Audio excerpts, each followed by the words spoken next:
हरियाणा के फरीदाबाद में एक 23 साल की लड़की से साइबर ठगी का एक बहुत ही हैरान कर देने वाला मामला सामने आया है।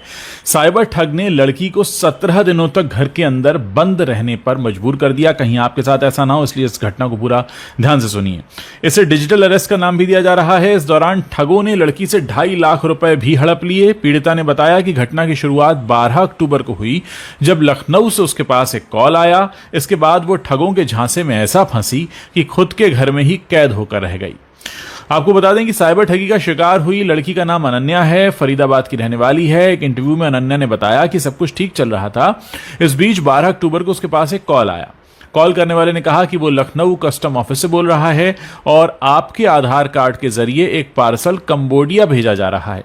इसमें कुछ पासपोर्ट हैं और एटीएम कार्ड भी हैं। खुद को कस्टम ऑफिस का बताने वाले शख्स ने अनन्या से आगे कहा कि वो 5:30 बजे से पहले इसको लेकर लखनऊ पुलिस में एफआईआर दर्ज करवा ले, नहीं तो उसे कोर्ट में पेश होना होगा। ये सुनकर अनन्या थोड़ी घबरा गई। वो अपनी मां को बताने के लिए जा ही रही थी कि सामने वाले ने कॉल को कथित पुलिस अधिकारी से कनेक्ट कर दिया।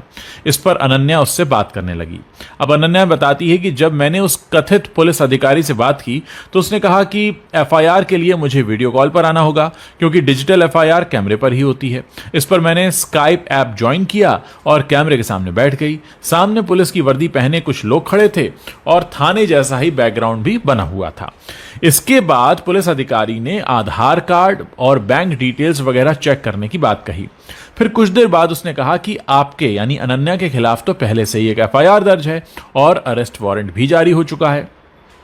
उसने बैंक के अधिकारी का नाम लेते हुए कहा कि आप उससे एसोसिएटेड हैं और उसके खिलाफ ह्यूमन ट्रैफिकिंग जैसे गंभीर केस दर्ज हैं।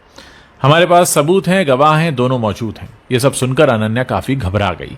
इसी बीच वीडियो कॉल पर बात कर रहे कथित पुलिस अधिकारी ने कहा कि अनन्या, आप 1 मिनट रुकिए, हम आपकी बात सीबीआई अधिकारी से कराते हैं। और कुछ देर बाद एक सो कॉल्ड कथित सीबीआई अधिकारी भी लाइन पर आ गया। उसने अनन्या से कहा कि जितनी कीमत का आपके खिलाफ चार्ज है, वो बताया गया था करीब 3 करोड़ 80 लाख का, तो उसका 5% यानी 15 लाख रुपया आपको अभी देना होगा, नहीं तो हमें आपको तुरंत गिरफ्तार करना होगा। जब अनन्या ने इतने पैसे देने में असमर्थता जताई तो उसने कहा कि अब हम आपको डिजिटल अरेस्ट कर रहे हैं। इस दौरान आप अपना स्काइप बंद नहीं करेंगी, 24 घंटे हमारी निगरानी में रहेंगी, कैमरा ऑफ कर सकती हैं, लेकिन हम आपकी आवाज सुनते रहेंगे। और इस तरह ये लड़की जो है ये अपने ही घर में कैद होकर रह गई। मतलब मामला यह था कि अनन्या ने जब अपने घर वालों को इस बारे में बताने के लिए कहा तो कॉल पर मौजूद जो शख्स था उसने सख्त लहजे में मना कर दिया। उसने कहा कि हम आपकी मदद कर रहे हैं, आपको इस बारे में किसी से बात करने की जरूरत नहीं है, यह बहुत गोपनीय मामला है। 3-4 दिन ये सब चलता रहा। फिर एक दिन कॉल करने वाले शख्स ने कहा कि अनन्या, आपका केस कोर्ट पहुंच गया है, जज से बात हुई, उन्होंने आपका केस प्राथमिकता पर रखा है, जमानत राशि के तौर पर आपको 15 लाख रुपए देने होंगे। जब अनन्या ने कहा कि मेरे पास इतने पैसे नहीं हैं तो उसने हिंट दिया कि आप अपनी पढ़ाई की फीस से पैसे दे सकती हैं, यानी उनको पता था कि इसके पास फीस के पैसे होंगे।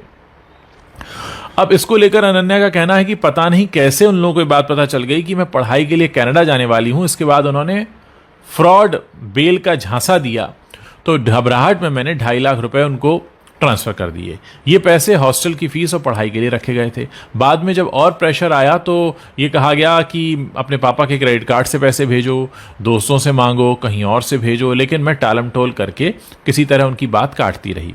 इस सब में हफ्ते भर से ज्यादा का समय कट गया। इस दौरान अनन्या अपने घर के कमरे में एक तरह से डिजिटल अरेस्ट रही, वो भी घर वालों से छुपकर, क्योंकि जब वीडियो कॉल करने वालों को पैसे नहीं मिले तो उन्होंने 17 दिन बाद ये कहा कि अब आप फ्री हैं, आपको डिजिटल अरेस्ट से आज़ाद किया जाता है।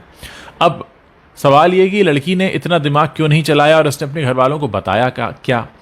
अनन्या की जो माँ है उसने ये कहा है कि पिछले कुछ दिनों से मेरी बेटी लैपटॉप 24 घंटे अपने साथ लेकर चलती थी, खाते पीते सोते जागते हर जगह वो ऑनलाइन रहती थी। हमें नहीं पता था कि उस पर निगरानी रखी जा रही है।